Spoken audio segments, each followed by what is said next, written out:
Hello दोस्तों, ये समसामयिक घटना चक्र पब्लिकेशन के तहत प्रकाशित आई दृष्टि करंट अफेयर है जो पूर्ण रूप से 72वीं बीपीएससी प्री को डेडिकेटेड किया गया है।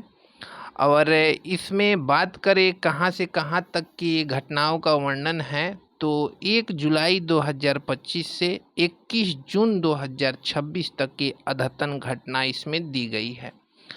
इस बुक की खासियत क्या है तो इसमें सभी घटना एक टॉपिक वाइज दिया रहता है, जैसे अंतर्राष्ट्रीय, राष्ट्रीय, वैज्ञानिक परिदृश्य इत्यादि इस तरह से दी रहती है।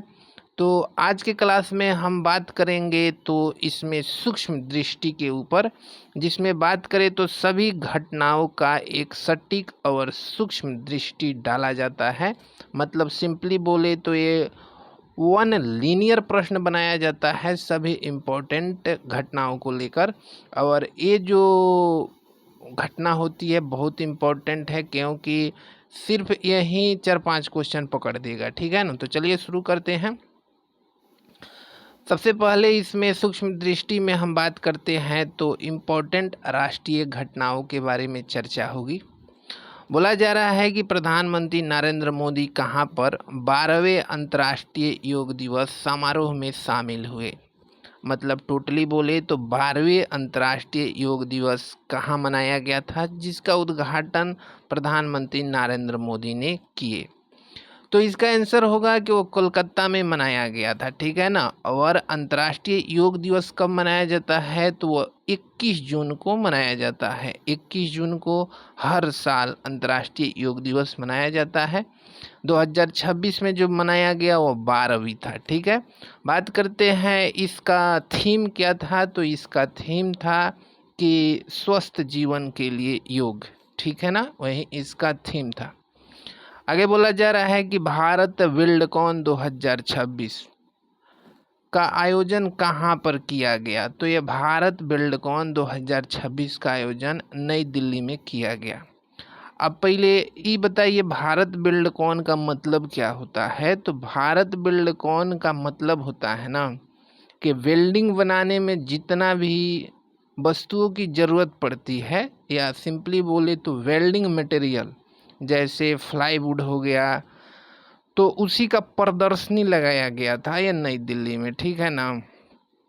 जो मशीन होता है जो बिल्डिंग बनाने में काम आता है, घर बिल्डिंग बनाने में, उसी के प्रदर्शनी लगा हुआ था या तो ये नई दिल्ली में लगा था। ठीक है ना। तो सिंपली याद रखिएगा कि नई दिल्ली में ही वो पॉसिबल है जब बिल्डिंग का प्रदर्शनी करना है। तो इसका थीम क्या था, वन नेशन वन एक्सपो। जो यह भारत बिल्डकॉन का आयोजन हुआ था, भारत बिल्डकॉन प्रदर्शनी का आयोजन हुआ था, वन नेशन वन एक्सपो इसका थीम था। उसके बाद बोला जा रहा है कि प्रधानमंत्री नरेंद्र मोदी की अध्यक्षता में केंद्रीय मंत्रिमंडल ने किस मेट्रो रेल परियोजना के चरण सेकंड ए को मंजूरी दी है। ठीक है ना। तो सिंपली बात यही है कि जो ये अहमदाबाद मेट्रो रेलवे प्रोजेक्ट है ना, यहाँ पर पहले एक बन चुका था, इसका दूसरा चरण बनाया जा रहा है, उसी की मंजूरी दिया है मोदी कैबिनेट ने। ठीक है ना। तो वहीं बोला जा रहा है कि जो यह जून में लगभग 10 जून की घटना है, किस मेट्रो रेलवे परियोजना को मंजूरी मोदी कैबिनेट ने दिया है, वो भी सेकंड है। तो ये अहमदाबाद मेट्रो रेलवे का परियोजना का मंजूरी दिया है मोदी कैबिनेट ने। उसके बाद बात किया जा रहा है कि कर्नाटक के मुख्यमंत्री के रूप में किसने शपथ ली है, तो उनका नाम है डीके शिव कुमार। डीके शिव कुमार। आपको मालूम है कि जो कर्नाटक के पहले मुख्यमंत्री थे उनका नाम क्या था, सिद्धारमैया था। उनको रिप्लेस करके डीके शिव कुमार है, जो कांग्रेस के प्रत्याशी है, या फिर बोल सकते हैं कांग्रेस समर्थन दल है, वही नया मुख्यमंत्री बने हैं। और जो इसके बगल वाला जो तमिलनाडु है वहाँ पर तो मालूम ही होगा कि एक्टर विजय क्या किए हैं ना, मुख्यमंत्री बने हैं। आगे बात किया जा रहा है कि डीके शिव कुमार से पहले कर्नाटक का मुख्यमंत्री कौन थे? तो कर्नाटक का मुख्यमंत्री थे, उनका नाम था सिद्धारमैया। सिद्धारमैया था और इनको रिप्लेस करके डीके शिव कुमार क्या बने हैं ना, कर्नाटक के मुख्यमंत्री बने हैं। उसके बाद है कि भारत का 100वां रामसर स्थल घोषित किया गया, जिसका नाम क्या है? जयप्रकाश नारायण पक्षी अभयारण्य है। ठीक है ना, जयप्रकाश नारायण पक्षी अभयारण्य है। यह किस राज्य में है? तो यह उत्तर प्रदेश के बलिया जिला में उपस्थित है, जयप्रकाश नारायण पक्षी अभयारण्य। इसका एक और नाम क्या है? तो सुरहाताल झील है। ठीक है ना, सुरहाताल झील है, या फिर बोल सकते हैं सुरहाताल पक्षी अभयारण्य है। ठीक है, जयप्रकाश नारायण पक्षी अभयारण्य 100वां है। बात करते हैं 99वां कौन है? तो 99वां कौन है? उसका नाम क्या है 99वां का? जो अलीगढ़ में उपस्थित है, मतलब उत्तर प्रदेश के अलीगढ़ में। ठीक है ना। उसके बाद देखिए आगे बोला जा रहा है कि हाल ही में राष्ट्रीय बाल स्वास्थ्य कार्यक्रम दिशा निर्देश किस मंत्रालय ने जारी किया? तो थोड़ा भी सोचिएगा तो ये प्रश्न अपने आप बन जाएगा कि स्वास्थ्य संबंधित कार्यक्रम का दिशा निर्देश कौन देगा? तो स्वास्थ्य एवं परिवार कल्याण मंत्रालय के द्वारा यह दिया जाता है। स्वास्थ्य एवं परिवार कल्याण मंत्रालय के तहत दिया जाता है, तो ये आसानी से प्रश्न बन जाएगा। आगे बोला जा रहा है कि भारत का पहला पेपरलेस न्यायपालिका वाला राज्य कौन घोषित किया गया है? पेपरलेस मतलब वहाँ जितना भी न्यायपालिका है उस पर सारा काम डिजिटल रूप से होगा, कोई भी अब पेन पेपर का जरूरत नहीं पड़ेगी, तो वह सिक्किम है। ठीक है ना, कौन है? सिक्किम है। उसके बाद है कि तमिलनाडु के मुख्यमंत्री पद की शपथ किसने लिया है? तो इनका नाम एक्टर विजय है, पूरा नाम सी जोसेफ विजय है। ठीक है ना, सी जोसेफ विजय है। इनका पार्टी का नाम है टीवीके। टीवीके इनका पार्टी का नाम है। इसके बाद है कि हाल ही में असम के मुख्यमंत्री के रूप में लगातार दूसरी बार किसने शपथ ग्रहण किया है? तो उसका नाम है हेमंत बिस्वा शर्मा, और यह बीजेपी प्रत्याशी है या फिर बीजेपी समर्थन पार्टी है। नाम क्या है? हेमंत बिस्वा शर्मा। उसके बाद है कि केरल के नए मुख्यमंत्री कौन बने हैं? तो उनका नाम है, केरल के नए मुख्यमंत्री उनका नाम है वी.डी. सतीशन। केरल के नए मुख्यमंत्री, और एक कांग्रेस से संबंधित है। इसके बाद है कि केंद्रीय मंत्रिमंडल ने सर्वोच्च न्यायालय में कितने अतिरिक्त न्यायाधीशों की स्वीकृति दी है? तो अतिरिक्त 4 न्यायाधीशों की स्वीकृति दी गई है। आपको मालूम होगा कि पहले कितना था? तो पहले था 33+1, मतलब टोटल 34। अब क्या हो गया? अब 37+1 हो गया, मतलब 37 अन्य न्यायाधीश और 1 मुख्य न्यायाधीश। ठीक है ना। आगे बोला जा रहा है कि इस फैसले के बाद सर्वोच्च न्यायालय में न्यायाधीशों की कुल संख्या कितनी हो गई? तो 37 मुख्य न्यायाधीश को छोड़कर। ठीक है ना, मुख्य न्यायाधीश को भी अगर गिनती कर लीजिएगा तो 38 हो गया।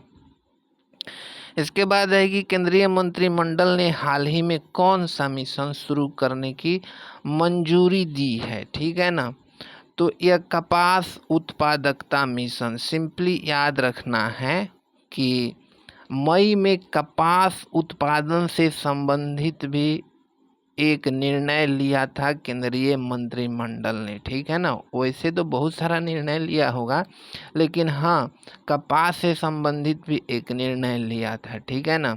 अब बात करते हैं कपास उत्पादकता मिशन की कुल लागत कितनी है? तो इस डाटा को याद करने की कोशिश भी ना करिएगा। ठीक है ना, और हम यहाँ पर उसका चर्चा भी नहीं करेंगे। इसके बाद बोला जा रहा है कि प्रधानमंत्री नरेंद्र मोदी ने 31 मार्च को किस राज्य की यात्रा की और कई परियोजनाओं का उद्घाटन और शिलान्यास किया? तो वैसे तो इसका आंसर गुजरात है, लेकिन ये फालतू क्वेश्चन है, बीपीएससी यहाँ से क्वेश्चन कभी नहीं उठाएगा। अब है कि प्रधानमंत्री जो मोदी जी है यह गुजरात यात्रा में किस संग्रहालय का उद्घाटन किया? ठीक है ना, तो प्रधानमंत्री की गुजरात यात्रा में किस संग्रहालय का उद्घाटन हुआ?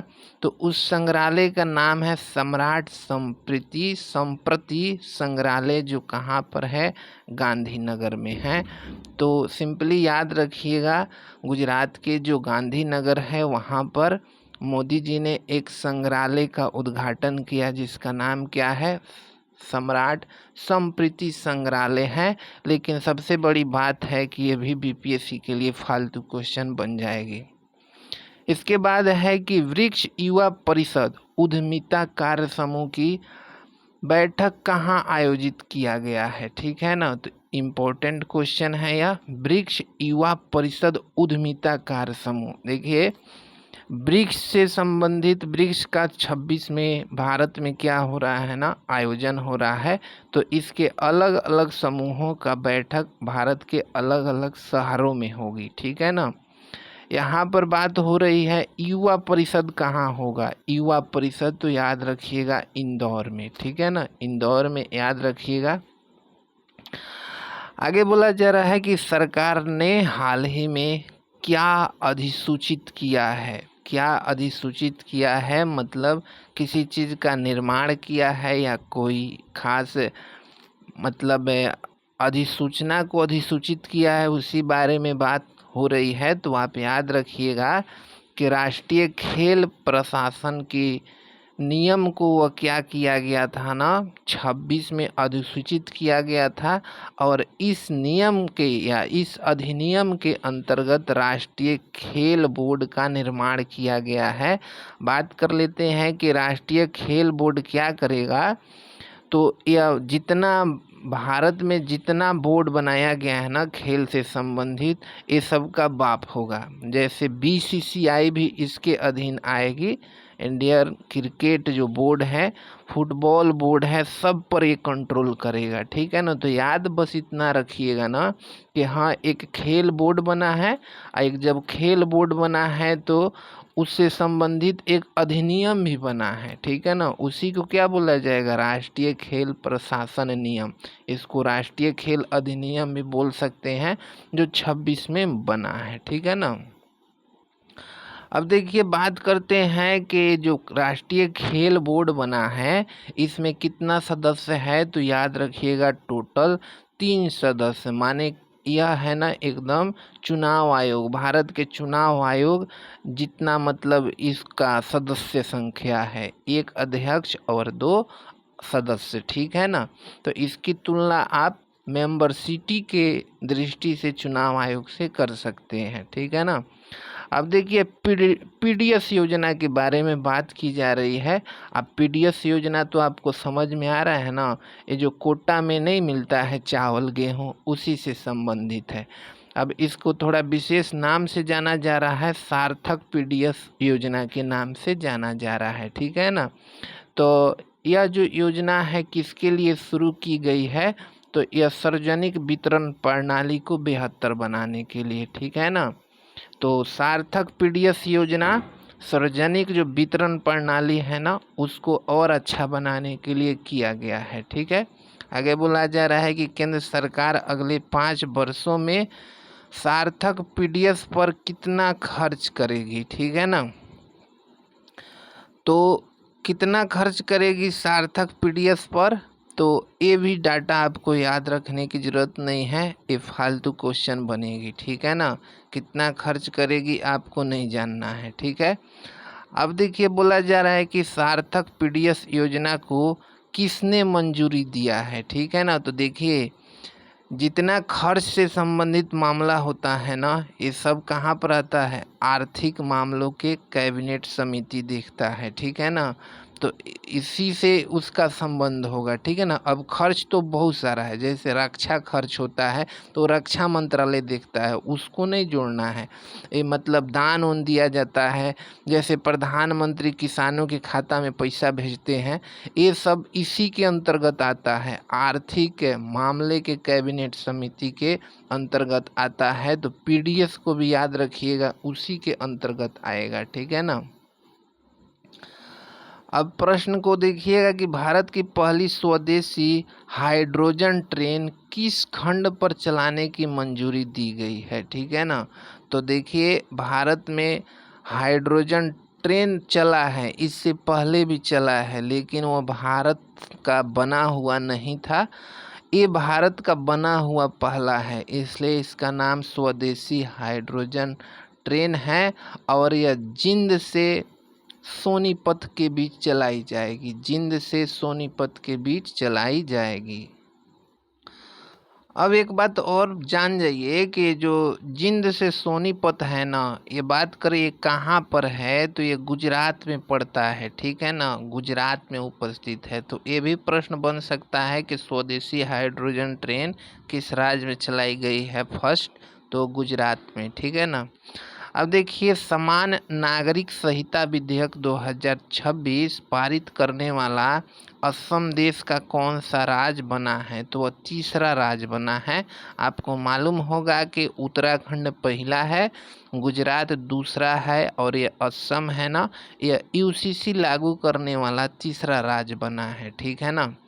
अब देखिए आयुष्मान भारत डिजिटल मिशन ने कुल कितने करोड़ आभा खाताओं का रिकॉर्ड बनाया है। तो ये आभा खाता समझ रहे हैं क्या होता है। सरकारी अस्पताल में जाइएगा ना आप इलाज कराने, तो वहाँ पर पहले आपको आभा खाता बनवाना पड़ेगा, तभी इलाज होगा, नहीं तो नहीं बनेगा, ठीक है ना। तो वहीं बोला जा रहा है कि कितना आभा खाता खोलने का रिकॉर्ड बनाया गया है, तो 90 करोड़, ठीक है ना। देश की जो हमारी देश की आबादी है वो लगभग 140 करोड़ बोला जाता है ना। वैसे तो 2011 के जनगणना के अनुसार 120 करोड़ है, लेकिन अभी वर्तमान के अनुमान से 140 करोड़ बोला जाता है। उसमें से समझ जाइए कि 90 करोड़ आभा खाता खुल चुका है, ठीक है ना। अब देखिए बोला जा रहा है कि कुल आभा खाता धारकों में महिलाओं की हिस्सेदारी कितनी है, तो यार बीमार सिर्फ पुरुष से थोड़े पड़ता है, महिला भी पड़ती है। अब 50% तो दोनों न पड़ता है, तो एकदम आधी लगभग 50%। तो ना इसको याद करने की ज़रूरत है ना रटने की, बस अनुमान से इसको बनाया जा सकता है, ठीक है ना। भारत का पहला राष्ट्रीय AI प्लस डिजिटल जल शिखर सम्मेलन 2026 का आयोजन कहाँ हुआ, ठीक है ना। तो याद रखिएगा जल शिखर सम्मेलन, बस दिमाग में याद रखिएगा, वो अभी डिजिटल जल शिखर सम्मेलन, ठीक है ना। डिजिटल जल शिखर सम्मेलन याद रखिएगा बेंगलुरु में हुआ है। आज जहाँ आजकल जहाँ डिजिटल शब्द उत्पन्न होगा समझिएगा AI जुटेगा उसके साथ, ठीक है ना। अभी का ट्रेंड ऐसा चल रहा है कि जहाँ डिजिटल आएगा उसके साथ AI आ रहा है, तो बिल्कुल आपको मतलब घबराना नहीं है।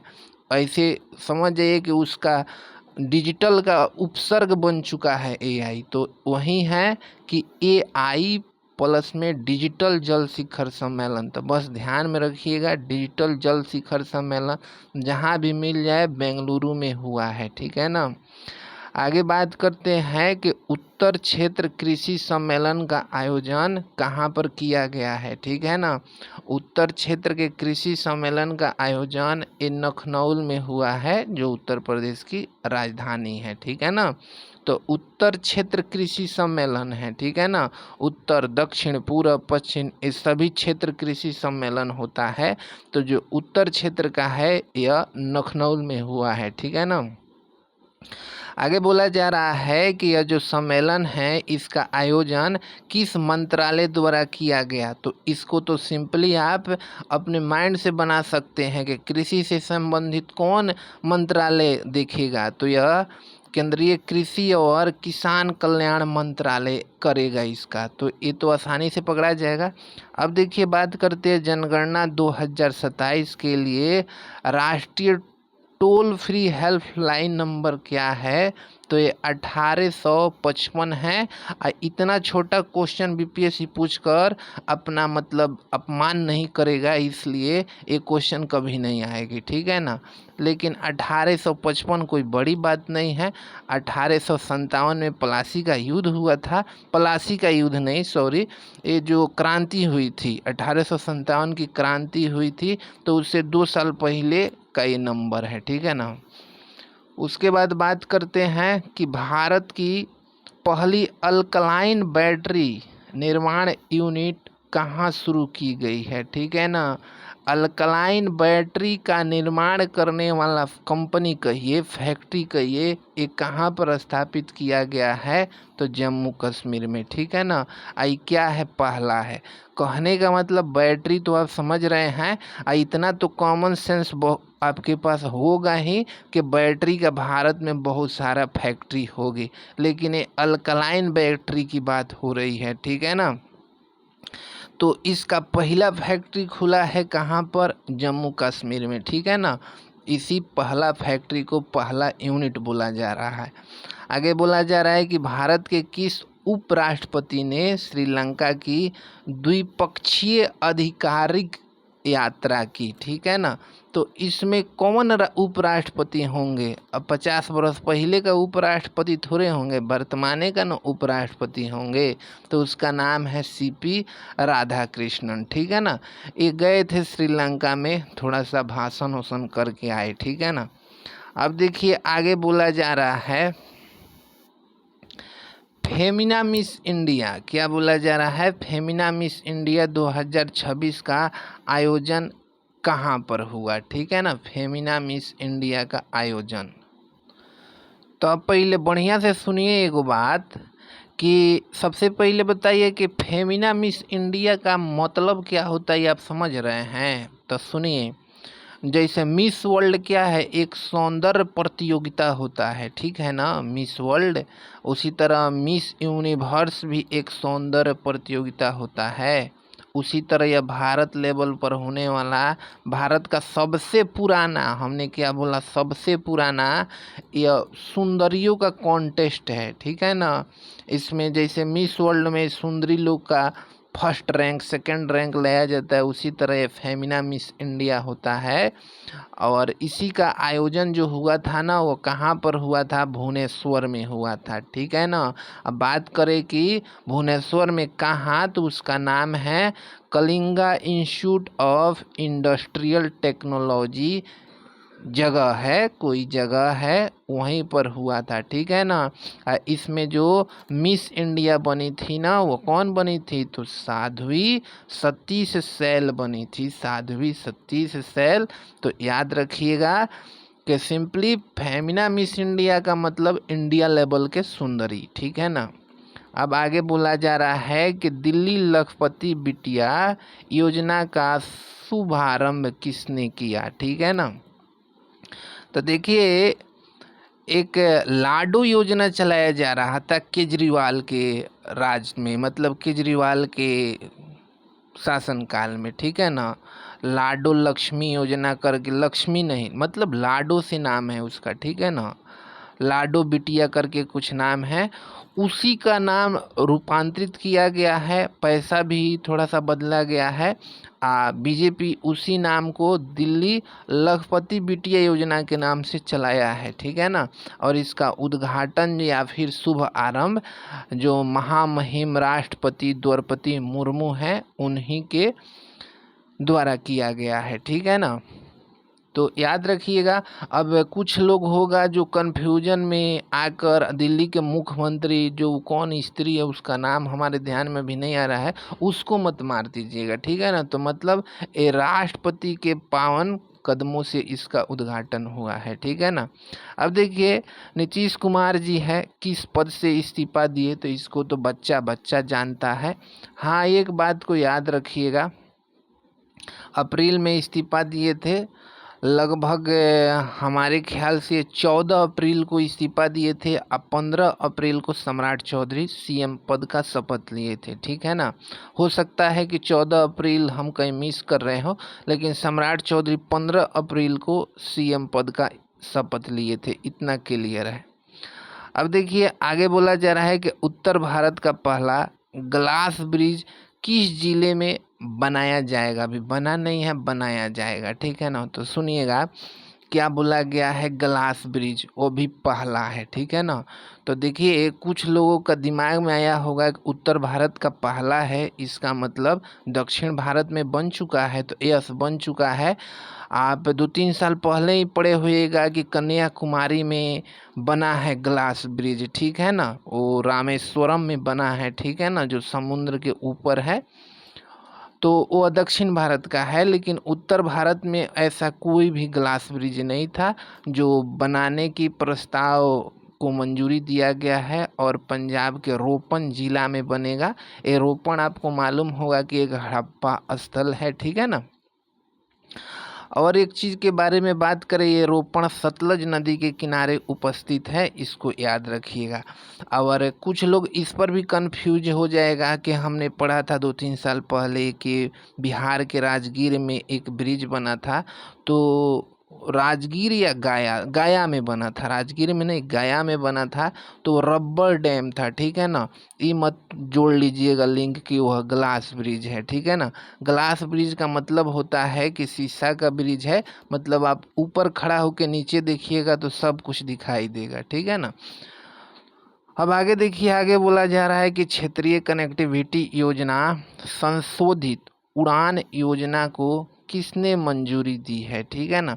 तो सब योजना का मंजूरी कौन देता है भारत में, केंद्रीय मंत्रिमंडल ही न देता है, ठीक है ना। तो इसका नाम क्या है, क्षेत्रीय कनेक्टिविटी योजना संशोधित उड़ान योजना, ठीक है ना। इसमें एक बात और याद रखिएगा कि इस योजना के तहत कितने नए हवाई अड्डे विकसित करने की प्रस्ताव है। नए हवाई अड्डा कितना विकसित किया जाएगा, तो कितना विकसित किया जाएगा, 100 नया हवाई अड्डा विकसित किया जाएगा। और आपको ध्यान होगा तो बिहार में 4 हवाई अड्डा इसी के तहत विकसित करने की प्रस्ताव है, ठीक है ना। आगे बोला जा रहा है, परिव्यय नहीं पूछेगा, इसको मत कोशिश करिएगा ध्यान में रखने का, ठीक है ना। अब देखिए प्रधानमंत्री नरेंद्र मोदी जी है, ये भारत में सबसे लंबे समय तक सरकार के प्रमुख रहने का रिकॉर्ड किसे पीछे छोड़कर बनाया है, ठीक है। ये सबसे लंबे समय तक, ठीक है ना। तो ये पवन कुमार चामलिंग का है। सबसे पहले सुनिएगा इस बात को, ठीक है ना। ये पवन कुमार जो चामलिंग हैं, ये सीएम हुआ करते थे, ठीक है ना।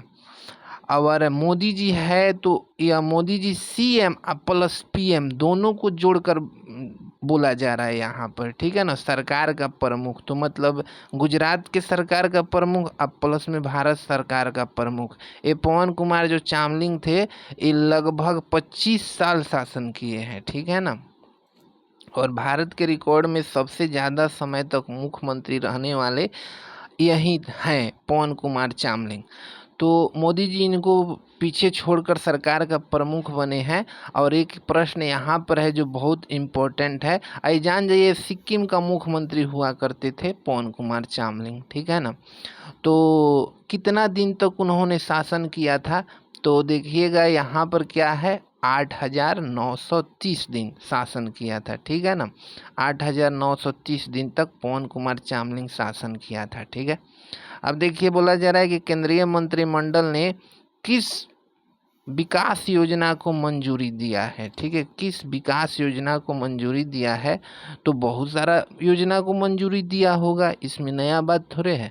लेकिन ध्यान में ये रखिएगा ना कि हाँ, लघु जल विद्युत विकास को मंत्रिमंडल ने क्या किया है ना, उसका योजना बनाया है, उसको विकास करने के लिए। जल विद्युत, कौन जल विद्युत, तो लघु जल विद्युत जो योजना, मतलब लघु जो जल विद्युत है ना, उसको विकास करने की योजना भी बनाई गई है, बस इतना ध्यान में रखिएगा। कोई आपसे पूछे कि क्या लघु जल विद्युत विकास योजना से संबंधित, मतलब लघु जल विद्युत क्षेत्रों को विकास करने से संबंधित 26 में कोई योजना बनाई गई है, तो फर्द बोलिएगा कि हाँ, लघु जल विद्युत से संबंधित योजना बनाई गई है, ठीक है ना। तब यह पकड़ा जाएगा आंसर, ठीक है। अब देखिए कुल लागत तो ये भाड़ में जाए, कुल लागत नहीं जरूरत पड़ेगा इसका। आगे बोला जा रहा है कि सुप्रीम कोर्ट ने पहली बार किस व्यक्ति के लिए निष्क्रिय इच्छा मृत्यु की अनुमति दी है, ठीक है ना। तो उसका नाम हरीश राणा है। यह तो मतलब पूरा भारत का, विदेश में भी इसका हल्ला हुआ था, ये सबको मालूम होगा, ठीक है। तो इस पर ज़्यादा हम बात नहीं करेंगे। वैसे निष्क्रिय इच्छा मृत्यु का मतलब होता है कि जो दावा हुआ दिया जा रहा है उसको हटा लेना है, ठीक है ना। आगे बोला जा रहा है कि जनगणना 2026 का शुभांकर का नाम बताइएगा। शुभांकर, ठीक है ना। तो इसका नाम है प्रगति प्लस विकास, ठीक है ना। ये महिला पुरुष छोड़िए, सिंपली याद रखिएगा कि इसका शुभांकर है, यह प्रगति प्लस विकास है, ठीक है ना। और एक क्वेश्चन और हमारे दिमाग में आ रहा है, वो प्रश्न यही है कि जो जनगणना 2027 होने वाला है, 26 भी बोला जाता है, 27 भी बोला जाता है, तो इसका ब्रांड एम्बेसडर कौन है, तो थोड़ा बताइए। तो उसका ब्रांड एम्बेसडर, उसका नाम है सुदर्शन पटनायक, ठीक है ना। एक प्रश्न और है कि ये जो जनगणना होती है यह किस मंत्रालय के अधीन आती है, तो इसको याद रखिएगा, गृह मंत्रालय के अधीन आती है, ठीक है ना। इसके बाद देखिए बोला जा रहा है कि सहकारिता क्षेत्र की पहली टैक्सी सर्विस भारत टैक्सी का शुभ आरंभ कहाँ पर हुआ, ठीक है ना। अब सहकारिता क्षेत्र की टैक्सी आप समझ रहे हैं, जो अभी ये टैक्सी चलता है, जैसे रैपिडो में जितना टैक्सी चलाया जाता है वो सब निजी क्षेत्र का टैक्सी होता है। आज सहकारिता क्षेत्र का टैक्सी दूसरा होता है, तो उस भारत में अभी वो नहीं चलती है, ठीक है ना, वो सुविधा नहीं है वह, ठीक है ना। लेकिन पहली बार उसका उद्घाटन किया गया है अमित शाह के द्वारा, और उसका उद्घाटन विज्ञान भवन दिल्ली में शुभ आरंभ किया गया है उसका, ठीक है ना, शुभ आरंभ। किसने शुभारंभ किया है, तो वहीं गृह मंत्री कौन है, सहकारिता मंत्री, गृह मंत्री अमित शाह किए हैं, ठीक है। अब देखिए बोला जा रहा है कि प्लास्ट इंडिया 2026 का उद्घाटन कहाँ पर हुआ, ठीक है ना। तो यह भारत मंडपम नई दिल्ली में हुआ, ठीक है ना, भारत मंडपम नई दिल्ली में हुआ। तो सुनो, सबसे पहले ये बताओ हमको कि प्लास्ट इंडिया क्या बोलता है, ये तुमको मालूम है? क्योंकि मालूम रहेगा तबे क्वेश्चनवा तुमको अइबो करेगा, ना तो रटते रटते रह जाएगा, भुला जाएगा। सुनो, प्लास्ट इंडिया जो है ना, ये प्लास्टिक जो होता है ना, प्लास्टिक से संबंधित जितना उद्योग होता है उसका मेला होता है, ठीक है ना। आए प्रत्येक 3 साल पर लगता है प्लास्टिक उद्योगों का मेला, ठीक है ना। इसी का उद्घाटन हुआ है कहाँ पर, तो दिल्ली में, ठीक है ना। दिल्ली के सीएम रेखा गुप्ता जी है, वहीं इसका उद्घाटन की थी। इसका जो थीम था यह भारत नेक्स्ट था, ठीक है ना। तो अब तुमको याद हो जाएगा प्लास्ट इंडिया कहाँ, क्या है, कहाँ पर हुआ था। बोला जा रहा है कि महाराष्ट्र के उप मुख्यमंत्री पद की शपथ किसने ली है, ठीक है ना। तो इसका नाम है सुनेत्रा पवार, ठीक है ना। अब सुनो, ये क्या है ना, सुनेत्रा पवार तो एक नई जो हवाई जहाज में मर गए इनका पति, उनका नाम शरद पवार की, कौन शायद नहीं हमको दिमाग में आ रहा है, उन्हीं का ये पत्नी है, ठीक है ना। और बीजेपी लीडर थे तो वो मर गए, तो इनको बनाया गया है उप मुख्यमंत्री, ठीक है ना। उसके बाद बात करते हैं बायो फार्मा शक्ति योजना का कुल बजट कितना है, तो इसको नहीं छूना, ठीक है ना। अब देखिए यह योजना कितने वर्षों के लिए है, तो यह 5 वर्षों के लिए है, ठीक है ना। तो याद रखिएगा बायो फार्मा शक्ति योजना है 5 वर्षों के लिए है, ठीक है। मुख्यमंत्री बने हैं वो भी मणिपुर के, तो उनका नाम क्या है, मणिपुर के मुख्यमंत्री का नाम, तो इनका नाम है युमनाम खेमचंद्र सिंह, ठीक है ना, युमनाम खेमचंद्र सिंह। यहाँ पर ये मुख्यमंत्री बने हैं तो 2 आदमी उप मुख्यमंत्री बना है जो कहीं से भी इम्पोर्टेंट नहीं है। नाम जानना है तो जान लो। एक का नाम है नेमचा किपगेन और दूसरा का नाम है लोसी दिखो लोसी दिखो। कहीं से भी इम्पोर्टेंट यह नहीं है, ठीक है ना। हाँ हाँ, यदि सिक्किम का एग्जाम रहता तो इम्पोर्टेंट होता, इम्पोर्टेंट है तो यही है। उसके बाद बात बोला जा रहा है कि मुंबई अहमदाबाद बुलेट ट्रेन परियोजना में किसकी बुलेट ट्रेन परियोजना में इसकी कौन सी उपलब्धि, क्या बोला गया, इसकी कौन सी उपलब्धि हासिल हुई है? तो पहला पर्वतीय सुरंग ब्रेकथ्रू, पहला पर्वतीय सुरंग ब्रेकथ्रू। आगे बोला जा रहा है कि यह सुरंग कहाँ स्थित है? तो महाराष्ट्र के पालघर में स्थित है। यह सुरंग किन 2 स्टेशनों के बीच है? तो देखिएगा विरार से बोईसर के बीच है, विरार से बोईसर के बीच, ठीक है।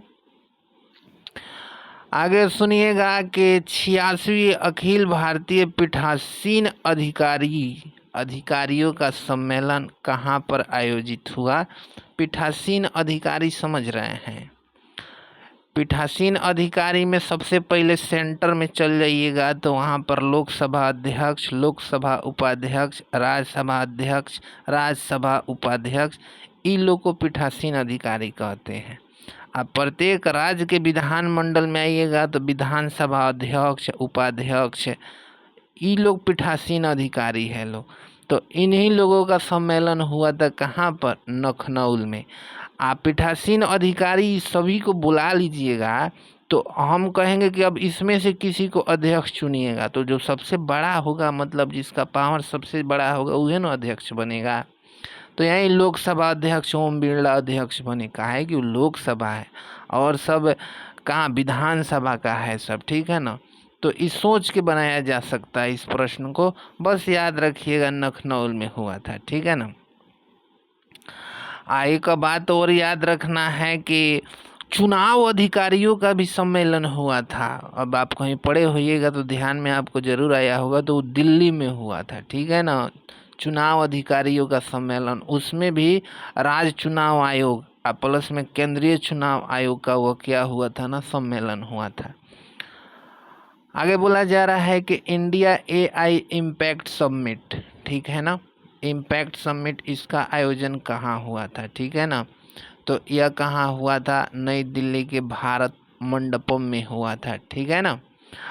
वहीं बात करें यहाँ पर, देखिए एगो बात, मतलब बोला जा रहा है कि इस शिखर सम्मेलन का आयोजन किस मंत्रालय द्वारा किया गया है? तो आप ही सोचो जरा, AI किस मंत्रालय के अंतर्गत आएगा? तो इलेक्ट्रॉनिक और सूचना प्रौद्योगिकी मंत्रालय के अंतर्गत नहीं आएगा। आगे हम कहते हैं ना कि दूरसंचार विभाग में लेके चले जाओ, तो क्या पॉसिबल है? कृषि मंत्रालय में लेके चले जाओ। तो ये सब प्रश्न तो सोच के बनाया जा सकता है यार। आगे बोला जा रहा है कि शिखर सम्मेलन किन 3 मूल सिद्धांतों पर आधारित थी, ठीक है ना। तो पीपल, प्लानेट और प्रोग्रेस। तो याद रखिएगा जो AI शिखर हुआ था ना, शिखर सम्मेलन, इम्पैक्ट समिट भी इसको बोलते हैं, इंडिया लेवल पर था यह। तो इसका जो मूल सिद्धांत था वो क्या था? पीपल, प्लानेट और प्रोग्रेस, ठीक है। और इस समिट के वैज्ञानिक ढांचे को क्या नाम दिया गया है? तो 7 चक्र नाम दिया गया है, 7 चक्र। तो यहाँ से एक पॉइंट से 3-4 क्वेश्चन बनाया गया है। सबसे पहले एक कहाँ हुआ था? AI इम्पैक्ट, तो नई दिल्ली में। और दूसरा किस मंत्रालय के अधीन? तो आसानी से आपको पकड़ा जाएगा वह। इसका मूलभूत सिद्धांत कौन थी? तो 3 थी। उसके बाद यहाँ पर हम वैज्ञानिक पढ़ दिए हैं, बल्कि यहाँ पर वैचारिक ढांचा बोला जा रहा है कि इस समिट के वैचारिक ढांचा को क्या नाम दिया, मतलब क्या नाम दिया गया है? तो 7 चक्र नाम दिया गया वैचारिक ढांचा को। अब आगे बोला जा रहा है कि जो गृह मंत्री अमित शाह जी हैं, यह उत्तर प्रदेश दिवस के अवसर पर इसको गोली मारिए, ये नहीं बीपीएससी में बनेगा, ठीक है ना। यहाँ पर ये भी नहीं बनेगा, ठीक है। गणतंत्र दिवस परेड 2026 में उत्तर प्रदेश की झांकी की थीम क्या थी, इसको भी छोड़िए, ये भी भाड़ में जाए, ठीक है। हाँ, यहाँ पर देखिए सांस्कृतिक मंत्रालय की थीम क्या थी, उसकी झांकी की थीम क्या थी, तो वंदे मातरम 150 वर्ष का सफर, ठीक है ना। अब यहाँ पर क्यों दिया है सांस्कृतिक मंत्रालय की थीम, काहे कि यह मंत्रालय जीता था 1 नंबर पर, मतलब मंत्रालय वालों में, ठीक है ना, राज्य वालों में नहीं, मंत्रालय वालों में, ठीक है। आगे बोला जा रहा है कि केंद्रीय मंत्रिमंडल ने किस योजना को वर्ष 2030 से 31 तक जारी रखने की मंजूरी दिया है, ठीक है ना। तो अटल पेंशन योजना को 5 साल के लिए और बढ़ाया गया है, इसको याद रखिएगा, ठीक है ना। आगे बोला जा रहा है कि messrs VSR venture private limited का लियर जेट 25 विमान किस मार्ग पर उड़ान भरते समय दुर्घटनाग्रस्त हो गया, ठीक है ना। यहाँ पर है ना, ये कंपनी का नाम दिया गया है, कंपनी का नाम दिया गया है, और किस मार्ग पर उड़ान भरा है ना, तो यह बाराबती में, मुंबई बाराबती मार्ग पर, ठीक है ना। तो messrs VSR venture private limited का लियर जेट 45 है, 45 विमान, ठीक है। तो याद रखिएगा बारामती मार्ग पर हुआ है, ठीक है ना। इसमें 5 लोग सवार थे, ठीक है, 5 लोग सवार थे। और यात्रियों में किन राज्य के उप मुख्यमंत्री अजीत पवार, देखिए वो सुनेत्रा पवार जो इसी अजीत पवार की पत्नी है, ठीक है ना, जो उप मुख्यमंत्री बनी है इनके मरने के बाद, महाराष्ट्र के हैं, ठीक है। अब देखिए भारतीय विशिष्ट पहचान प्राधिकरण द्वारा जारी आधार के नए शुभांकर का नाम क्या है, तो इसका नाम याद रखिएगा उदय है, ठीक है ना। ये तो आपको समझ में आता होगा कि भारतीय विशिष्ट पहचान प्राधिकरण क्या है, ठीक है ना।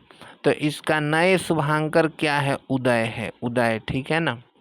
अब देखिए अमूर्त सांस्कृतिक विरासत की सूची के लिए यूनेस्को अंतर सरकारी समिट के 20वें सत्र की मेजबानी कहाँ की गई है, तो इसकी मेजबानी 20वें सत्र की मेजबानी जो थी ना, वह नई दिल्ली में हुई थी। तो इसको याद कैसे रखिएगा, तो ये मत सोचिएगा कि है अमूर्त सांस्कृतिक विरासत को पहले रटें, बस याद रखिएगा कि हाँ यूनेस्को का एक बैठक दिल्ली में भी हुई थी, यूनेस्को का एक बैठक दिल्ली में भी हुई थी और विश्वा था, बस इतना याद रखिएगा। उसके बाद बोला जा रहा है कि इस सत्र की अध्यक्षता कौन किया था, तो ये विशाल बी शर्मा किए थे, और यूनेस्को में भारत का अस्थाई प्रतिनिधि है विशाल बी शर्मा, ठीक है ना। और वैसे ज़्यादा जीनियस है आप, तब तो पूरा याद हो ही जाएगा आपसे। अमूर्त सांस्कृतिक विरासत की सुरक्षा के लिए अंतर सरकारी समिट, इससे संबंधित कुछ और प्रश्न हैं कि इस सत्र में भारत के किसे मानवता की अमूर्त सांस्कृतिक विरासत की प्रतिनिधि सूची में शामिल किया गया है। अमूर्त मतलब जिसको देखा ना जा सके, तो दीपावली को। और हम बता दें कि 16वां नंबर का भारत का है, इससे पहले भी 15 हो चुका है। तो यहाँ पर देवे किया है कि कौन नंबर का है दीपावली, तो 16 नंबर का है, ठीक है। आगे बोला जा रहा है कि भारत ने कहाँ अपनी पहली स्वदेशी हाइड्रोजन ईंधन सेल से चलने वाली यात्री पोत का व्यावसायिक संचालन किया है। अब सबसे पहले व्यावसायिक संचालन का मतलब समझ रहे हैं, भाड़ा कमाने के लिए, ठीक है ना। उसके बाद देखिए यह स्वदेशी है, हाइड्रोजन ईंधन सेल से चलेगा, मतलब हाइड्रोजन से चलेगा, ठीक है ना। कहाँ पर ऐसा जहाज का या फिर पोत का शुभ आरंभ किया गया है, तो वाराणसी में, ठीक है ना। इससे पहले आप पढ़े थे हाइड्रोजन ट्रेन, वो भी स्वदेशी था। कहाँ पर वो बना है, तो वो मालूम है ना आपको, गुजरात में। अब गुजरात में कहाँ से कहाँ तक चला है वह। अब देखिए बोला जा रहा है कि बिहार पुलिस ने किस विशेष दस्ते की गठन की घोषणा किया है, ठीक है ना। इसका नाम है अभ्या ब्रिगेड। अभ्या ब्रिगेड की गठन बिहार पुलिस किया है, ठीक है ना। आगे बोला जा रहा है कि 23वें भारत रूस वार्षिक शिखर सम्मेलन का आयोजन कहाँ हुआ था। अच्छा सुनिए, शिखर सम्मेलन पर चलिए। अभी हाल फिलहाल में कुछ महीना पहले आए थे ना रूस के राष्ट्रपति व्लादिमीर पुतिन, वही घटना के बारे में बात हो रही है, ठीक है ना। सबसे पहले वह 23वां शिखर सम्मेलन था, बस इतना याद रखिएगा। कहाँ होगा अपने आप आपको पकड़ा जाएगा कि दिल्ली में होगा, ठीक है ना। आगे बोला जा रहा है कि भारत अंतर्राष्ट्रीय विज्ञान महोत्सव कहाँ संपन्न हुआ। तो ये तो आपको मालूम है कि भारत में हर साल क्या होता है, अंतर्राष्ट्रीय विज्ञान महोत्सव होता है। 25 में कहाँ हुआ था, हरियाणा के पंचकुला में। इसको बस ध्यान में रखना है कि हाँ, विज्ञान महोत्सव हरियाणा में हुआ था। वैसे याद रखिएगा कि हरियाणा में विज्ञान महोत्सव को छोड़कर एक जो मेला लगता है, कौन मेला लगता है हरियाणा के फरीदाबाद में, उसको छोड़कर और कुछ नहीं हुआ है, ठीक है ना।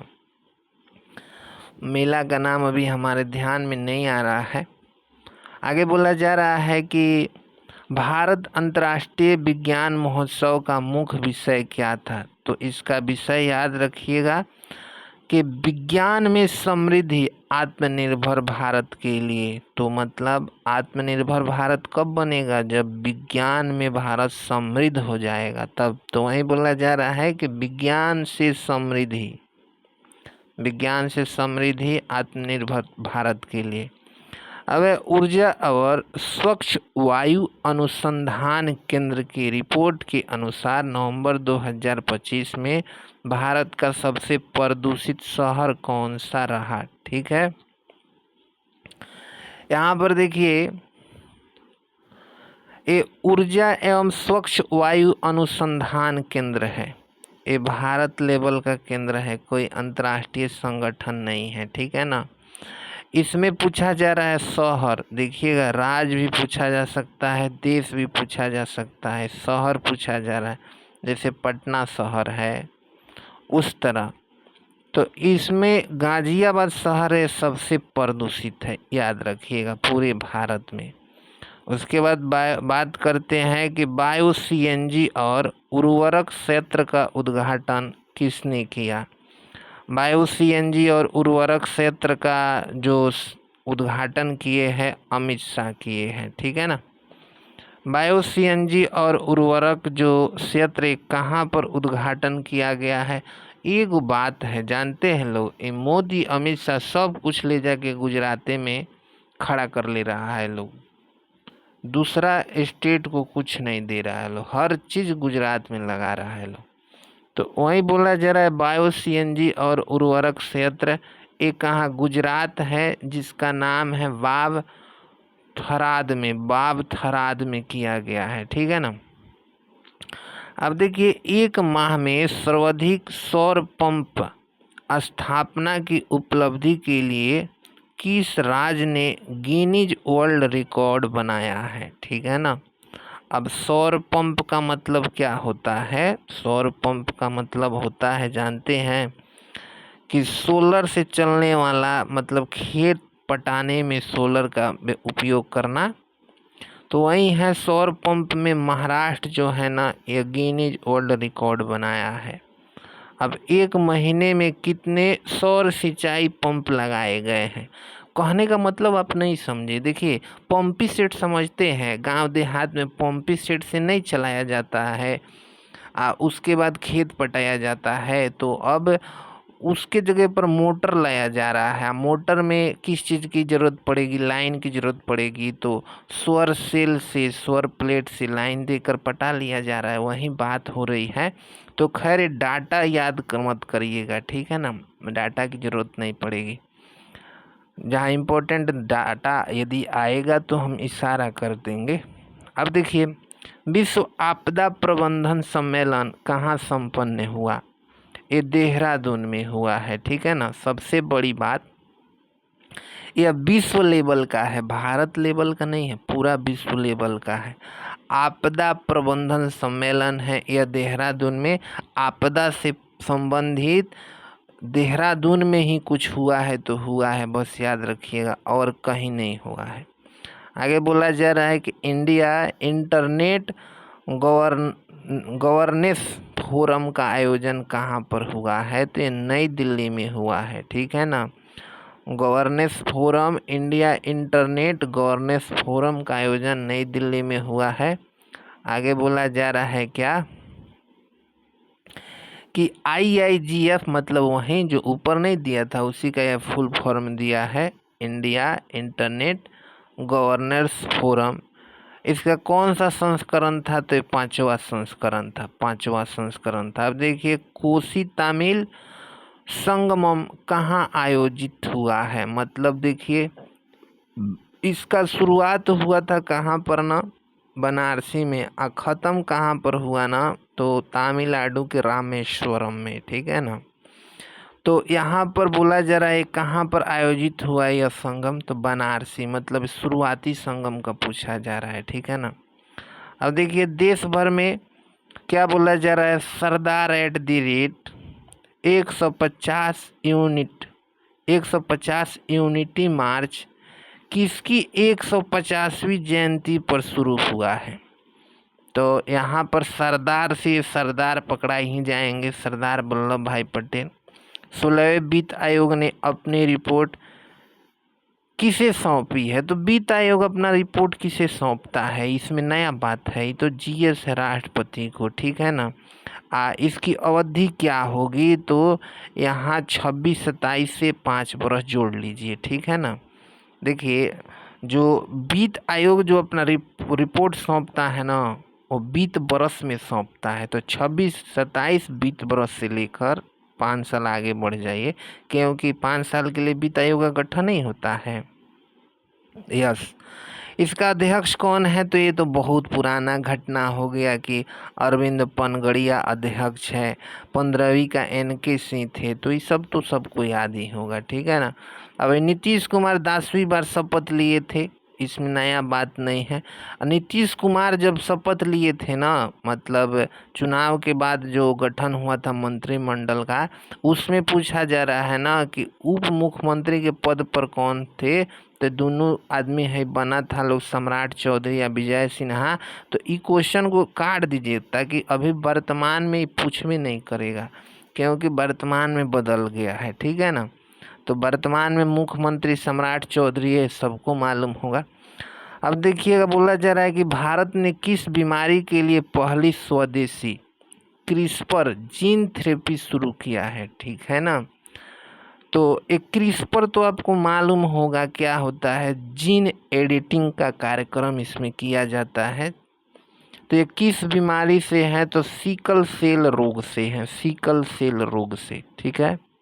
आगे बोला जा रहा है कि अंतर्राष्ट्रीय आर्य महोत्सव कहाँ पर हुआ है, ठीक है ना। ये नई दिल्ली में हुआ है अंतर्राष्ट्रीय आर्य महोत्सव, ठीक है ना। यह जो सम्मेलन है किस उपलक्ष्य में आयोजित किया गया था, मतलब तो यह आर्य समाज की 150वीं वर्षगांठ है। प्लस में महर्षि दयानंद सरस्वती के 200वीं जयंती पर किया गया था आर्य महासभा, ठीक है ना। अंतर्राष्ट्रीय कहने का मतलब आपको इतना तो मालूम होगा कि 1875 में आर्य समाज की स्थापना हुई थी। तो 1875 से लेके 2025 तक 150 वर्ष नहीं हो जा रहा है। तो क्लियर हो गया। आगे बोला जा रहा है कि अंतर्राष्ट्रीय सौर गठबंधन सभा का 8वां सत्र कहाँ पर आयोजित हुआ है। ये अंतर्राष्ट्रीय सौर गठबंधन क्या है आपको तो मालूम होगा। तो ये भारत के भारत मंडपम में हुआ है। इसका थीम क्या था, एक सूर्य एक विश्व और एक ग्रिड। ठीक है ना, तो याद रखिएगा कहाँ पर हुआ था, भारत मंडपम में। एक सूर्य एक विश्व एक ग्रिड। ठीक है। आगे बोला जा रहा है कि आदर्श युवा ग्राम सभा पहल का शुभ आरंभ कहाँ किया गया, तो नई दिल्ली में। ठीक है ना, आदर्श युवा ग्राम सभा का शुभ आरंभ कहाँ पर किया गया था, नई दिल्ली में। अब देखिए यह पहल किस मंत्रालयों का संयुक्त प्रयास है। तो हम सबसे पहले बात बोलते हैं ना कि जब ग्राम सभा की बात हो रही है तो है पंचायती राज मंत्रालय को तो पकड़ के कहीं से ला दीजिए। ठीक है ना। एक याद करना पड़ेगा, यह जनजातीय कार्य मंत्रालय। ठीक है ना, आदर्श युवा ग्राम सभा में एक पंचायती राज मंत्रालय और दूसरा जनजातीय कार्य मंत्रालय। ठीक है। अब देखिए दीप उत्सव में कुल कितने दिए जलाकर विश्व रिकॉर्ड बनाया गया, तो मोटा मोटी याद रखिएगा कितना, 26,17,000 के आसपास, 26 लाख याद रखिएगा। बात करते हैं कि दीप उत्सव 2025 किस नदी के तट पर आयोजित हुआ था, तो ये सरयुग नदी के तट पर आयोजित हुआ था। किस नदी के तट पर, सरयुग नदी के तट पर। आगे बोला जा रहा है कि वर्ष 2025 में अयोध्या में कौन सा दीप उत्सव संस्करण मनाया गया, तो यह 9वां मनाया गया, 9वां। ठीक है ना, 9वां। आगे बोला जा रहा है कि प्रधानमंत्री ने किस परियोजना का उद्घाटन किया। इतना तो आपको मालूम होगा कि अयोध्या सरयुग नदी के किनारे है, तो समझ जा रहे हैं ना कि अयोध्या में मनाया गया है वो दीप उत्सव। और नदी पूछा है इसलिए सरयुग नदी का नाम लिया गया है। अभी मत सोच लीजिएगा कि सरयुग नदी कहीं और है और अयोध्या कहीं और है। तो वहीं आगे बढ़िए, बोला जा रहा है प्रधानमंत्री ने किस परियोजना का उद्घाटन किया जिसे भारत का सबसे बड़ा ग्रीन फील्ड हवाई अड्डा बताया जा रहा है। तो इसका नाम है नवी मुंबई अंतर्राष्ट्रीय हवाई अड्डा। तो ये एक जीएस के रूप में याद रखिएगा, भारत का सबसे बड़ा ग्रीन फील्ड हवाई अड्डा कौन है, तो वह है नवी मुंबई वाला, नवी मुंबई वाला। आगे बोला जा रहा है कि पटना में मेट्रो सेवा की शुरुआत के साथ बिहार देश का कौन सा राज्य बन गया, मतलब मेट्रो वाला राज्य बन गया। तो 12वां नंबर का मेट्रो वाला राज्य है बिहार, याद रखिएगा 12 नंबर का। ठीक है ना, ऐसा बात नहीं है, इससे पहले 11 को राज्य में मेट्रो चल गया। ठीक है ना। अब देखिए दलहन आत्म मिशन, मतलब दलहन आत्मनिर्भरता मिशन को मंजूरी किसने दिया है, तो ये भी मंजूरी मंत्रिमंडल ही देगा। अब यह मिशन कब से कब तक चलेगी, तो 25-26 से 30-31 तक। ठीक है ना। आत्मनिर्भर मिशन मतलब दलहन का उत्पादन इतना ज़्यादा करवाना है ना भारत के किसान लोगों से कि दलहन में भारत आत्मनिर्भर बन जाए। अब ये कैसे होगा, मोदी जी आके थोड़े दलहन बोएंगे, तो किसानों को सब्सिडी दी जाएगी और अच्छा बीज उपलब्ध कराया जाएगा, तो पॉसिबल है। तो इसमें कितना रुपया खर्च होगा, तो यहाँ भी इसको ज़रूरी नहीं पड़ेगा। अब देखिए बोला जा रहा है कि माई भारत मोबाइल एप्लीकेशन का शुभ आरंभ कहाँ हुआ, तो दिल्ली में हुआ। ठीक है ना। उसके बाद है कि हाल ही में आर्थिक मामलों के मंत्रिमंडलीय समिति ने बिहार में किस रेलवे लाइन खंड के दोहरीकरण की मंजूरी दिया है। तो बिहार में ऐसा बात नहीं है कि कोई रेलवे लाइन दोहरीकरण नहीं है, बहुत सारा दोहरीकरण है। कुछ हो रहा है, साथ में नया है, तो इसको हाल फिलहाल में बोल सकते हैं कि किसको दिया गया है, तो उसका नाम है बख्तियारपुर राजगीर तिलैया रेलवे लाइन। बख्तियारपुर से राजगीर जाता है ना, वही रेलवे लाइन की बात हो रही है। इसकी कुल लंबाई याद कर लीजिएगा 104 किलोमीटर है। और लागत तो यहाँ भी लागत की ज़रूरत नहीं पड़ेगी।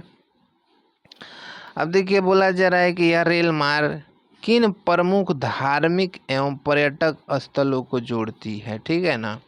तो राजगीर, नालंदा, पावापुरी, राजगीर, नालंदा, ये सब को जोड़ती है, ठीक है ना। उसके बाद देखिए आगे बोला जा रहा है कि भारत के कितने नए प्राकृतिक स्थलों को यूनेस्को की अस्थायी विश्व धरोहर सूची में शामिल किया गया है, ठीक है ना। तो यहाँ पर देखिएगा अस्थायी विश्व धरोहर सूची में शामिल किया गया है कितने प्राकृतिक स्थलों को, तो 7 प्राकृतिक स्थल है, ठीक है ना, जिसको शामिल किया गया है। हाँ, तो इसका आंसर क्या हो जाएगा, इसका आंसर होगा ना कि 7 है। मतलब टोटल अब कितना हो गया, तो 69 हो गया। पहले कितना था अस्थायी सूची में भारत के स्थल, तो 62 थे। अब इसमें 7 जुट कर कितना हो गया, 69 हो गया। रियल में बोले तो 7 कौन हैं, तो वो हमको भी याद नहीं है। 7 1 2 को याद है, 7 का नाम नहीं याद है। अब देखिए बात करते, देखिए एक का नाम तो यहीं पर दे दिया है, दूसरा का नाम यहाँ पर सब दिया है, ठीक है ना। अभी पता बोला जा रहा है कि अस्थायी सूची में शामिल 7 प्राकृतिक स्थलों में कौन सा महाराष्ट्र में है, तो एक का नाम देखिए दक्कन ट्रैप्स के अंतर्गत पंचगनी महाबलेश्वर, ठीक है ना। मेघालय में कौन सा है, तो मेघालय युग की गुफाएं। नागालैंड में कौन है, तो Naga hills of you light, ठीक है ना। केरल में कौन है, तो वर्कला, ठीक है ना। तो यहाँ पे 4 दिया है, 3 आपको ढूंढना पड़ेगा, गूगल सर्च कर लीजिए, पता चल जाएगा। आगे बोला जा रहा है कि प्रधानमंत्री नरेंद्र मोदी पीएम मित्र पार्क का उद्घाटन कहाँ पर किए हैं। ये पीएम मित्र पार्क का उद्घाटन 2 जगह पर हुआ है, एक मध्य प्रदेश में भी हुआ है, एक तेलंगाना में भी हुआ है, ठीक है ना। तो संभाल लीजिएगा। आगे बोला जा रहा है कि भारत का पहला स्वास्थ्यिक आकार का कमल उद्यान कहाँ उद्घाटित किया गया है, ठीक है ना। स्वास्थ्यिक आकार का मतलब होता है ऐसे, कमल उद्यान है, ठीक है ना। इसका उद्घाटन कहाँ पर किया गया है, तो CSIR राष्ट्रीय वनस्पति अनुसंधान संस्थान लखनऊ में। तो याद रखिएगा कि जो है ना राष्ट्रीय वनस्पति अनुसंधान संस्थान, वही में कमल आकार का एक उद्यान बनाया गया है। कमल उद्यान मतलब स्वास्थ्यिक आकार का कमल उद्यान बनाया गया है। आगे बोला जा रहा है इसका उद्घाटन कौन किया, तो जितेंद्र सिंह ने किया था। आप प्लस में वहाँ पर कौन मौजूद थे, तो यूपी के CM, ठीक है। उसके बाद स्वास्थ्यिक कमल उद्यान का कुल क्षेत्रफल कितना है, नहीं जानिए। भारत के 15वें उपराष्ट्रपति कौन है, CP राधाकृष्णन। उपराष्ट्रपति पद की शपथ किसने दिलाई, तो इसमें नया बात है, द्रौपदी मुर्मू। कितना वोट मिला, नहीं जानिए इसको। इनका प्रतिद्वंदी कौन थे, तो B सुदर्शन रेड्डी, पूर्व जज थे, यह कांग्रेस का प्रतिनिधि थे, मतलब पूर्व जज हुआ करते थे। यहाँ पर CP राधाकृष्णन का पूर्ण नाम याद रखिएगा, तो इनका पूर्ण नाम क्या है, चंद्रपूरम पेन्नुसामी राधाकृष्णन। और वह किस राज्य के राज्यपाल रह चुके हैं, तो यहाँ पर एक नहीं बल्कि ये 3 राज्य के राज्यपाल रह चुके हैं, जिसमें से झारखंड हो गया, तेलंगाना हो गया और महाराष्ट्र हो गया, ठीक है ना। किस बात करते हैं उपराज्यपाल किसका रह चुके हैं, तो पुडुचेरी का राज्यपाल रह चुके हैं। तो मतलब क्लियर हो ही गया होगा। आगे बोला जा रहा है, प्रधानमंत्री नरेंद्र मोदी ने बिहार के किस जिले में लगभग 40,000 करोड़ रुपये की विकास परियोजना का शिलान्यास एवं लोकार्पण किया। तो देखिए यही है पप्पू यादव का एरिया पूर्णिया, इसमें जाकर 40,000 करोड़ रुपये का विकासात्मक परियोजना का उद्घाटन मोदी जी किए हैं। आगे बोला जा रहा है कि प्रधानमंत्री ने किस बोर्ड का शुभारंभ किया, तो मखाना बोर्ड का शुभारंभ किया है। और कहाँ पर है मखाना बोर्ड, तो पूर्णिया में है, पूर्णिया में, ठीक है ना। देश का कुल मखाना उत्पादन में बात करें बिहार का योगदान कितना प्रतिशत है, तो 90%। तो 90% मत लीजिएगा, 85% है, ठीक है ना, 85% है। इसके बाद है कि प्रधानमंत्री ने पूर्णिया हवाई अड्डे के किस नए ढांचे के उद्घाटन किया है, ठीक है ना।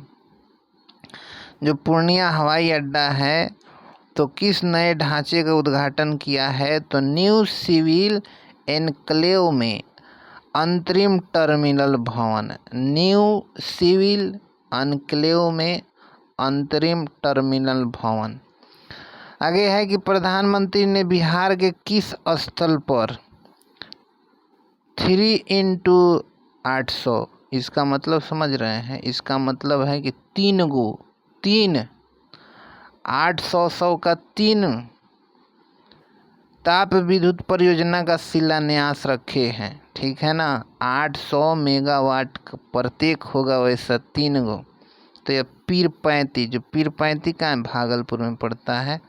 भागलपुर ताप विद्युत परियोजना किस प्रकार के प्रौद्योगिकी पर आधारित है, तो अल्ट्रा सुपर क्रिटिकल कम उत्सर्जन। अबे अल्ट्रा सुपर क्रिटिकल क्या होता है, ये तो हमको नहीं मालूम है। अब देखिए बोला जा रहा है कि प्रधानमंत्री ने किस नदी लिंक परियोजना के पहले चरण का आधारशिला रखा, तो यही है Kosi Mechi intra state river link, Kosi Mechi intra state, मतलब उसका आधारशिला रख चुके हैं प्रधानमंत्री। इसमें देखिए क्वेश्चन इम्पोर्टेंट हो सकता है क्योंकि बिहार की घटना है, ठीक है ना। Kosi Mechi intra state river link project की अनुमानित लागत राशि कितनी है, तो लगभग 2680 करोड़ से अधिक, 2680 करोड़ से अधिक। और इस परियोजना की जल निकासी क्षमता को कितने क्यूसेक से बढ़ाकर कितने क्यूसेक किया गया है, तो 15,000 से 20,000 क्यूसेक। तो ये भी इम्पोर्टेंट है, ये भी इम्पोर्टेंट है। प्रधानमंत्री ने विक्रमशिला कटारिया के बीच किस अवसंरचना परियोजना की आधारशिला रखी है, तो रेल लाइन का आधारशिला रखे हैं। ये विक्रमशिला भागलपुर में पड़ता है, तो वहाँ से कटारिया के बीच अब रेल चलेगा, ठीक है ना। इसमें कितना रुपया का अनुमानित लागत है, तो 2170 करोड़ रुपया, 2170। आगे बोला जा रहा है कि प्रधानमंत्री ने अररिया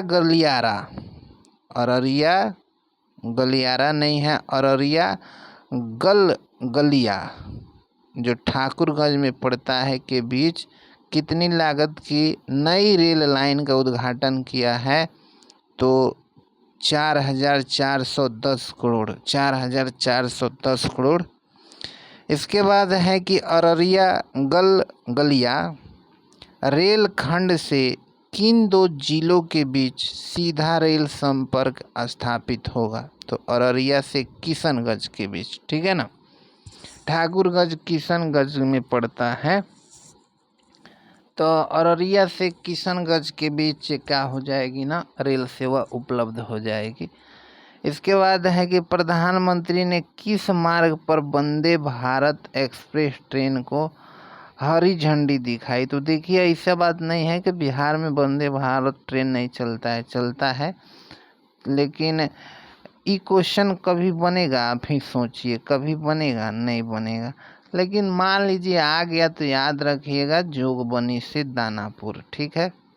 प्रधानमंत्री ने पूर्णिया में किस विशेष सुविधा का उद्घाटन किया। तो पूर्णिया में किस चीज़ का? सेक्स सॉर्टेड सीमेन सुविधा, सेक्स सॉर्टेड सीमेन सुविधा। उसके बाद है कि पूर्णिया में शुरू की गई सेक्स सॉर्टेड सीमेन सुविधा किस मिशन के तहत स्थापित की जाएगी। तो इसका नाम क्या है? राष्ट्रीय गोकुल मिशन है, राष्ट्रीय गोकुल मिशन। आगे क्या बोला जा रहा है कि यह सुविधा प्रति वर्ष कितनी सेक्स सॉर्टेड सीमेन खुराक का उपलब्ध करवाने में सक्षम है। तो 5 लाख। आगे बोला जा रहा है पूर्वी और उत्तर पूर्वी भारत में अपनी तरह की पहली सेक्स सॉर्टेड सीमेन सुविधा कहाँ स्थापित किया गया है? पूर्णिया में।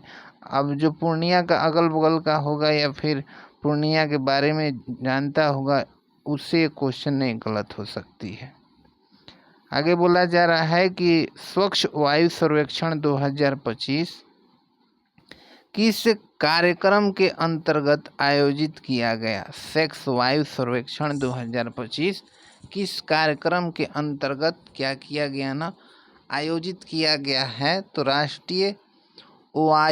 राष्ट्रीय स्वच्छ वायु कार्यक्रम के अंतर्गत। उसके बाद है कि स्वच्छ वायु सर्वेक्षण पुरस्कार 2025 का आयोजन किस मंत्रालय ने किया है। तो ये पर्यावरण वन एवं जलवायु परिवर्तन मंत्रालय ने किया है। इसमें देखिए क्या बोला जा रहा है कि किस शहर ने मिलियन प्लस मतलब 10 लाख, 1 मिलियन 10 लाख को नहीं कहते हैं, उसमें पहला स्थान हासिल किया है। तो इंदौर में। ठीक है ना। लगातार 9वां बार बना है। इसको 1.5 करोड़ पुरस्कार मिला है। इसके बाद है कि इंदौर की कौन सी उपलब्धि को गिनीज वर्ल्ड रिकॉर्ड में शामिल किया गया है। तो वर्ष में 16 लाख पेड़ लगाए हैं, 16 लाख पेड़ लगाए हैं। मिलियन प्लस श्रेणी में दूसरा स्थान जबलपुर 1 नंबर कम है, इसका 1 करोड़ मिला है। और तीसरा स्थान किसका? तो तीसरा स्थान पर 2 गो है लोग, एक आगरा और एक सूरत। ठीक है ना। अब बात करते हैं 3 से 10 लाख के जनसंख्या के बीच में पहला अमरावती का है, हैदराबाद की राजधानी है, 75 लाख ले गया है। इसमें बात करें कि दूसरे स्थान पर कौन है, तो झांसी और मुरादाबाद।